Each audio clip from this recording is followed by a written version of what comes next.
नमस्ते दोस्तों। हिंदी का चैप्टर नंबर 2 है बूढ़ी काकी जो एक कहानी है और जिसके लेखक है मुंशी प्रेमचंद। यह जो तस्वीर आप लोग जो देख रहे हैं वह तस्वीर मुंशी प्रेमचंद जी की है और तस्वीर के पास में ही जो किताब जो है वह प्रेमचंद के द्वारा लिखी गई किताब बूढ़ी काकी है, जिसे मुंशी प्रेमचंद जी ने लिखा था। अब हम प्रेमचंद जी का परिचय देखेंगे। हिंदी के उपन्यास सम्राट प्रेमचंद का जन्म उत्तर प्रदेश में वाराणसी के निकट लम्ही नामक गांव में हुआ था। उनका मूल नाम धनपत राय था। शिक्षा काल में ही उन्होंने अंग्रेजी के साथ उर्दू का भी अध्ययन किया था। प्रारंभ में वे कुछ वर्षों तक स्कूल में रहे, बाद में शिक्षा विभाग में सब डिप्टी इंस्पेक्टर रहे। स्वाधीनता आंदोलन में भाग लेने के कारण उन्होंने नौकरी छोड़ दी और वे स्वतंत्र लेखन की ओर मुड़े। वे हिंदी के ही नहीं बल्कि समग्र भारतीय साहित्य के महान व्यक्तित्व है। अपनी आवाज़ जनता तक पहुंचाने के लिए उन्होंने उपन्यास, कहानियां और नाटक लिखे। उन्होंने अन्य भाषाओं में अनुवाद किए, निबंध लिखे तथा बालोपयोगी साहित्यों की रचना भी की। गबन, वरदान, प्रतिज्ञा, सेवा सदन, प्रेमाश्रम, रंगभूमि, कर्मभूमि, निर्मला, कायाकल्प, गोदान और मंगलसूत्र जो अपूर्ण है वह उनके उपन्यास है। मानसरोवर के 8 भागों में उनकी लगभग 300 से भी ज़्यादा कहानियाँ संग्रहित है। प्रेम की वेदी, करबला और संग्राम उनके नाटक है। कुछ विचार, कलम और तलवार और त्याग आदि उनके निबंध संकलन है। बूढ़ी काकी में प्रेमचंद ने ऐसे दयनीय वृद्धों की अवस्था की ओर हमारा ध्यान खींचा है जिन्हें उपेक्षा मिलती है और जो जीवन में हर हाल में आनंदपूर्वक उपभोग करना चाहते हैं। यह मूल कहानी संक्षिप्त रूप में हमारे सामने रखी गई है, यानी कि धनपत राय ने इसमें बूढ़े लोगों के बारे में हमें बताया है। अब हम देखेंगे बूढ़ी काकी कहानी के बारे में, जिसके लेखक है मुंशी प्रेमचंद जी। इस कहानी की शुरुआत होती है बूढ़ी काकी से, जो बहुत ही बूढ़ी है और उनकी किस तरह से दयनीय दशा है उसके बारे में इस कहानी में हम देखेंगे। देखते हैं। बुढ़ापा बहुधा बचपन का पुनरागमन हुआ करता है। बूढ़ी काकी में जीवा स्वाद के सिवा और कोई चेष्टा शेष न थी और न अपने कष्टों की ओर आकर्षित करने का रोने के अतिरिक्त कोई दूसरा सहारा ही। समस्त इंद्रियां, नेत्र हो, हाथ हो, पैर जवाब दे चुके थे। पृथ्वी पर पड़ी रहती थी और घर वाले कोई बात उनकी इच्छा के प्रतिकूल करते, भोजन का समय टल जाता या उसका परिणाम पूर्ण न होता अथवा बाजार से कोई वस्तु आती और उन्हें न मिलती तो यह रोने लगती थी। उनका रोना, सिसकना साधारण रोना न था, वे गला फाड़ फाड़ कर रोती थी। ऐसा कहा जाता है कि व्यक्ति जब वो बूढ़ा होता है तो वह बचपने में चला जाता है। जैसे बच्चा रोता है वैसे बूढ़ा व्यक्ति भी छोटी छोटी बातों पे रोने लगता है। यहाँ पे जो बूढ़ी काकी थी उनकी सिर्फ एक ही इंद्रिय काम कर रही थी, वह थी जीभ और जीभ का स्वाद। उनको ज़्यादातर खाना ही पसंद आता था। बाकी सभी उनकी इंद्रियां जो थी वह हाथ हो, नेत्र हो, उन्होंने काम करना बंद कर दिया था। अगर उन्हें कोई चीज़ बाजार से आती, अगर उन्हें न मिलती, अगर कम मिलती तो बूढ़ी काकी जो थी वह जोर जोर से गला फाड़ फाड़ के रोने लगती थी। उनके पतिदेव को सग स्वर्ग सिधारे कालांतर हो चुका था। बेटे तरुण हो होकर चल बसे थे। अब एक भतीजे के सिवाय कोई और न था। उसी भतीजे के नाम उन्होंने अपनी सारी संपत्ति लिख दी। भतीजे ने सारी संपत्ति लिखाते समय खूब लंबे चौड़े वादे किए, किंतु वह सारे वादे केवल कुली डिपो के दलालों के दिखाए हुए सब्ज बाग थे। यद्यपि उस संपत्ति की वार्षिक आय 150-200 रुपये से कम न थी, तथापि बूढ़ी काकी को पेट भर भोजन भी कठिनाई से मिलता था। इससे उनके भतीजे पंडित बुद्धिराम का अपराध था अथवा उनकी अद्वितीयता श्रीमती रूपा का इसका निर्णय करना सहज न था। यानी कि कहते हैं कि जो उनकी संपत्ति थी वो सारी की सारी संपत्ति बूढ़ी काकी ने अपने जो भतीजा था उनका बुद्धिराम, उनके नाम पे लिख दी थी। उसमें से जो पैसा उन्हें मिलता था 150-200 रुपया बराबर, वो बूढ़ी काकी की वजह से मिलता था। फिर भी वह बूढ़ी काकी को अच्छी तरह से नहीं रखते थे।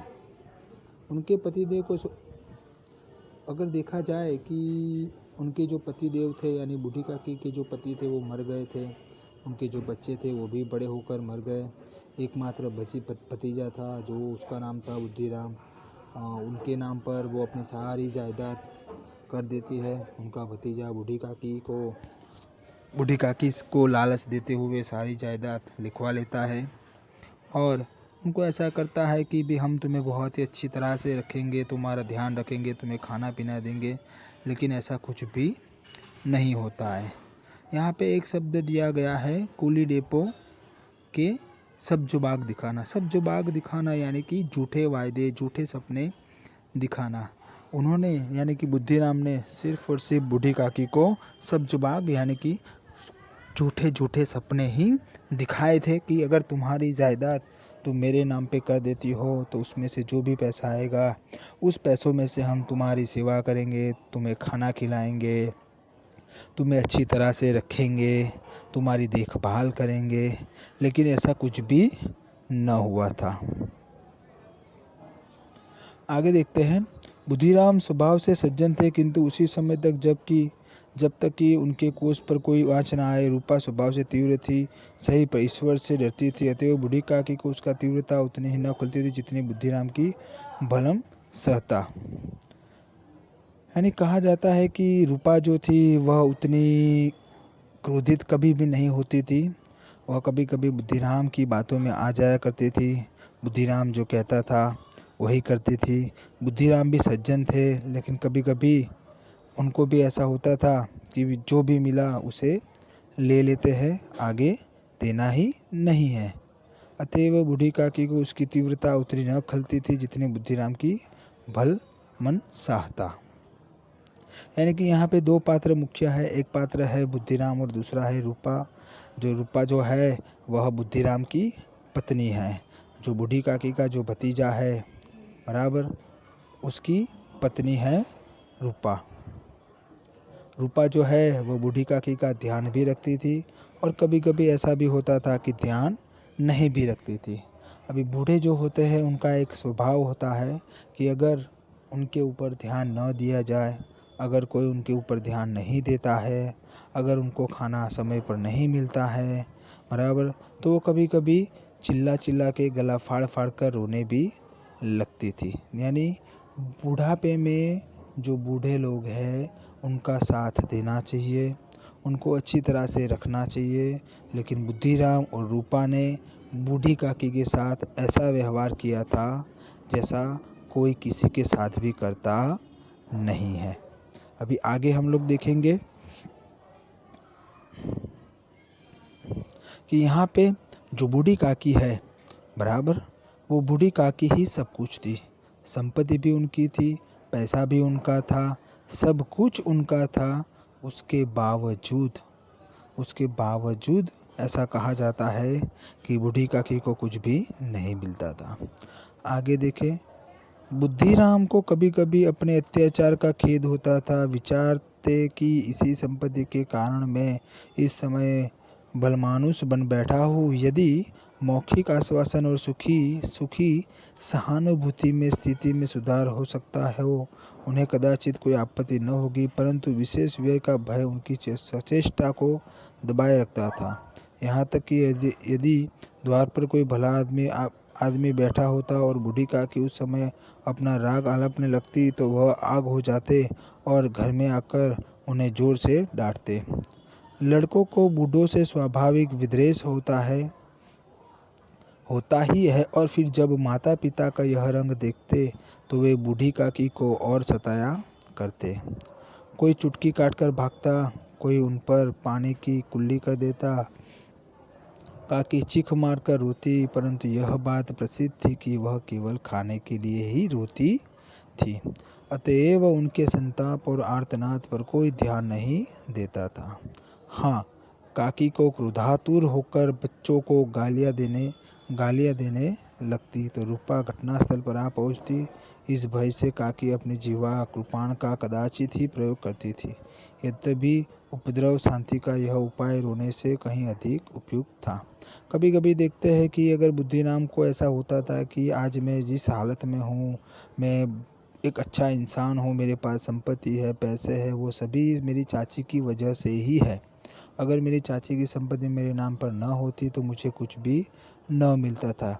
यानी कि कभी कभी जो बुद्धिराम था उसको भी ऐसा विचार आ जाता था कि मेरी बूढ़ी काकी की वजह से ही आज मैं इतना बड़ा आदमी बन सका हूँ। लेकिन कभी कभी अगर बूढ़ी काकी ऐसा भी करती थी कि अगर बुद्धिराम के घर पे कोई मेहमान आए हुए हैं और अगर बूढ़ी काकी कुछ भी बोल देती थी तो जो बुद्धिराम था वो उनको घर में आकर डांट देता था। और कभी कभी हम लोग यह भी देखते हैं कि माँ बाप जैसा व्यवहार बूढ़ों के साथ करते हैं, बच्चे भी वैसा ही व्यवहार बूढ़ों के साथ करते हैं। तो जो छोटे छोटे बच्चे थे वो भी ऐसा ही करते थे कि बूढ़ी काकी को सताया करते, उनको उनके ऊपर पानी उड़ाते, उनके ऊपर कुल्ला करके भाग जाते। यानी उनको ऐसा लगता था कि अगर हमारे माँ बाप जो है वही इस बूढ़े काकी को परेशान करते हैं तो हम परेशान करेंगे तो क्या होता। लोग तो सिर्फ इतना ही समझते थे कि ये जो बूढ़ी काकी है अगर उन्हें खाना न मिले तो ही वो रोती है, लेकिन ऐसा नहीं था।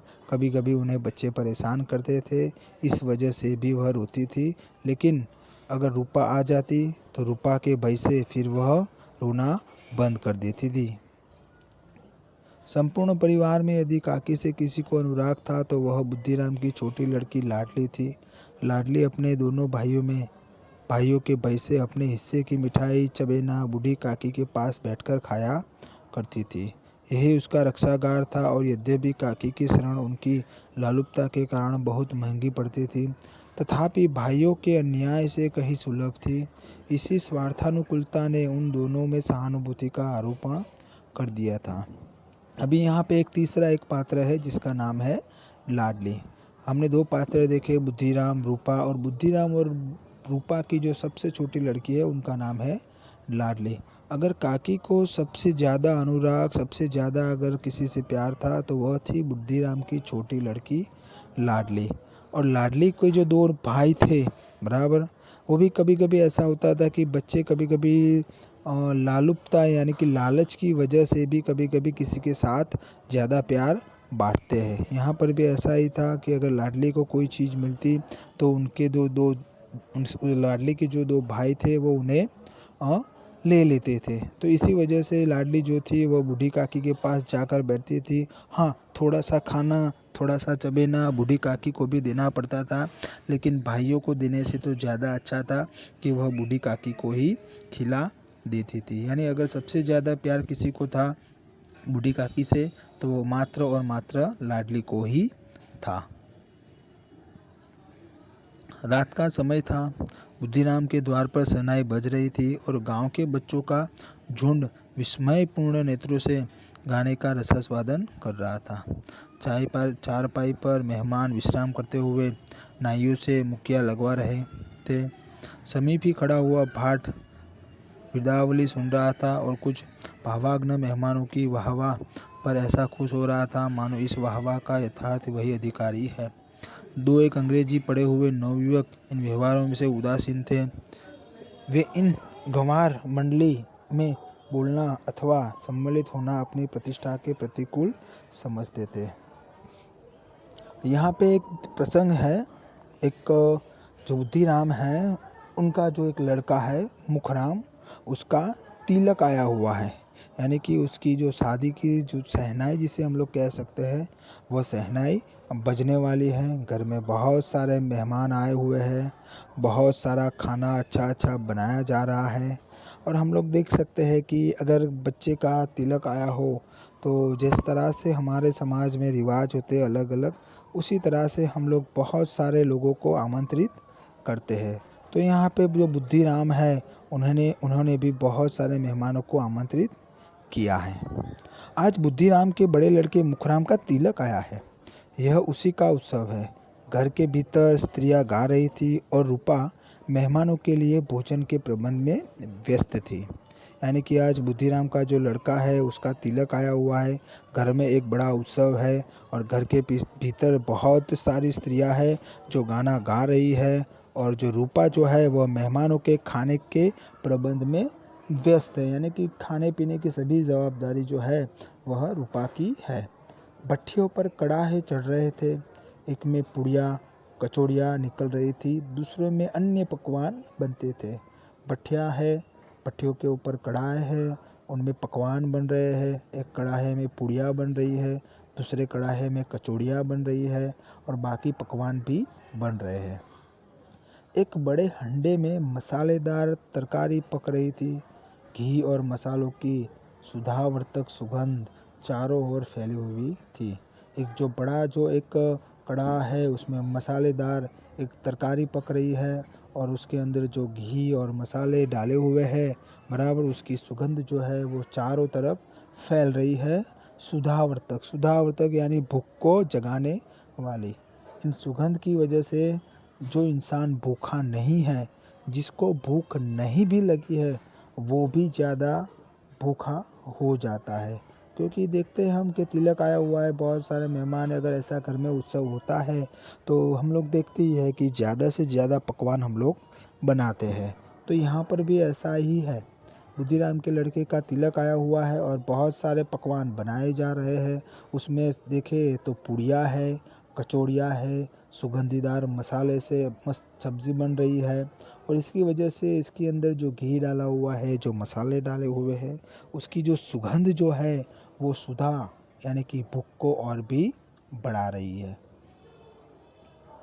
आगे बूढ़ी काकी अपनी कोठरी में शोकमय विचार की भांति बैठी हुई थी। यह स्वाद मिश्रित सुगंध उन्हें बेचैन कर रही थी। वे मन ही मन विचार कर रही थी, संभवतः मुझे पुड़िया न मिलेगी, इतनी देर हो गई, कोई भोजन लेकर नहीं आया। मालूम होता है सब लोग भोजन कर चुके हैं, मेरे लिए कुछ न बचा। यह सोचकर उन्हें रोना आया, परंतु अपशुकन के भय से वह न रोई। अभी बूढ़ी काकी को ऐसा लग रहा है कि यह त्योहार है। वह अपनी कोठरी में शोकमय होकर बंद पड़ी हुई बैठी हुई है। यह जो स्वाद है, जो सुगंध है, जो खाने की पूड़ियों की कचौड़ियों की, वह उन्हें बेचैन कर रही है। मन ही मन वह विचार कर रही है कि मुझे शायद पूड़िया या कचौड़ियाँ नहीं मिलेगी, इतनी देर हो गई है, अभी तक कोई खाना लेकर आया नहीं है। यह जो सुगंध है वो उनसे बर्दाश्त नहीं हो रही थी। उन्हें ऐसा लग रहा है कि मैं बूढ़ी हूँ, मैं कमरे में बंद हूँ, तो शायद कोई भी मेरे